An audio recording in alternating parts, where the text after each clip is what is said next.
Hey guys, Dude with Bacon here. This is my first official video for this channel, and before I get into this quick rant about the recent success of a certain marsupial, I wanted to give some quick background on my feelings towards this series in general. So, I was about 13 when the first Crash Bandicoot dropped, and neither had a PlayStation 1 or an interest in the series.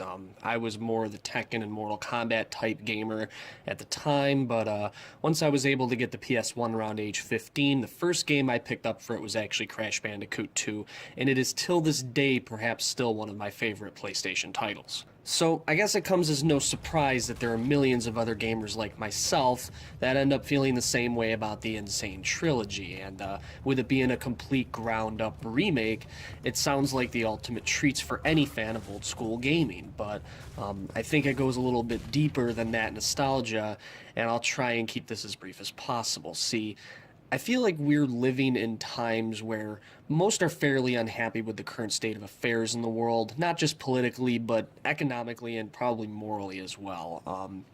I think Crash Bandicoot takes a lot of us back to a time where life was simpler. It's not necessarily nostalgia for childhood, but rather a desire for direction and a little bit of clarity. I think it's also painfully obvious that games like this don't come around all that often anymore unless you happen to hang out on Steam or follow the indie scene.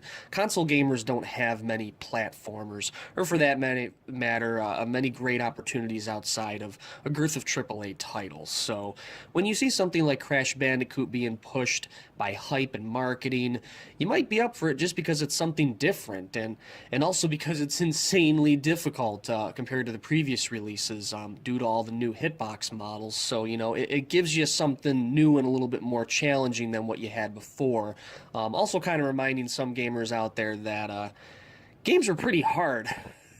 They were a lot harder once upon a time. I mean, obviously they're harder now for different reasons than they were in the past, but it's nice to see, you know, that little reminder of where games were and where they've gone since the times of Crash Bandicoot. So also the fact that this is 3 games in one and had a price point at $40 rather than the usual for a PlayStation 4 game, I think definitely helped it sell.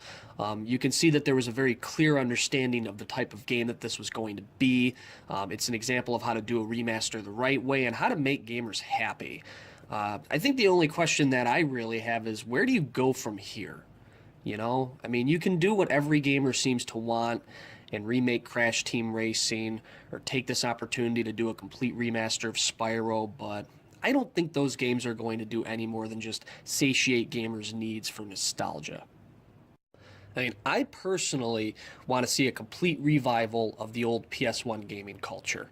I want those who didn't get a chance to see what games beyond the FPS, roguelike, and open world genres have never truly had a chance to be exposed to. I hope games like this spark an interest in a generation of games that have slowly faded away.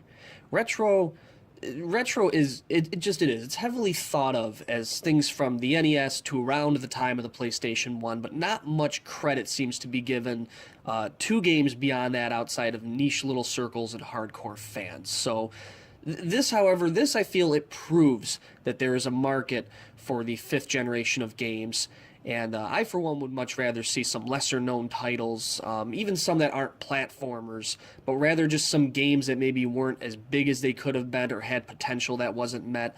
Just some of these games rather than the obvious to show off the capabilities of gaming back in the day, what it had to offer, just how awesome gaming has always been. You know, just some titles. Bring something back with a little TLC.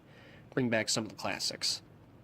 It'll indeed be an interesting thing to see if the bubble bursts on this one sooner rather than later, but I, for one, would like to remain positive and just hope that the future of all of our fun and our awesome little hobby stays in good hands. So, thanks for checking out my channel. Please comment below, subscribe if you'd like, and go play some games.